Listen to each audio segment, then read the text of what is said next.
আজকে আমি একটু অফিস কমপ্লিট করার পরে বেরিয়েছিলাম।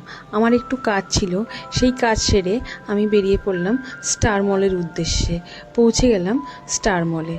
স্টার মলে পৌঁছে একটু বাইরেটা ভিডিও করে নিলাম। আর এই যে আমি স্টার মলের সামনে দাঁড়িয়ে, এবার পেয়েছে খুব খিদে, ঢুকবো ফুড কোর্টে। ফুড কোর্টে ঢুকে চারিপাশটা দেখে নিয়ে কি খাবো ডিসাইড করে নিলাম। আর যেটা খাবো সেটা অর্ডার করে দিলাম। আমি অর্ডার করেছিলাম একটু ক্রিসপি চিলি বেবিকর্ন আর সাথে ধোসা। ধোসাটা ছিল খুব বেশি টেস্টি, খিদে পাচ্ছিল, লাঞ্চও করিনি, তো এটা দিয়ে লাঞ্চ সারলাম। লাঞ্চটা কমপ্লিট করে চলে গেলাম বেলা ভিটা স্টোরে। আমার একটু পারফিউম নেওয়া ছিল, পারফিউম নিয়ে নিয়েছি, আর সাথে কিছু জামা কাপড় পারচেস করে বিলিং করে বেরিয়ে পড়লাম বাড়ির উদ্দেশ্যে। পথে নিয়ে নিয়েছিলাম একটু ফুল। ভিডিওটা ভালো লাগলে লাইক, কমেন্ট, শেয়ার ও সাবস্ক্রাইব করে দেবেন। Thank you so much for watching.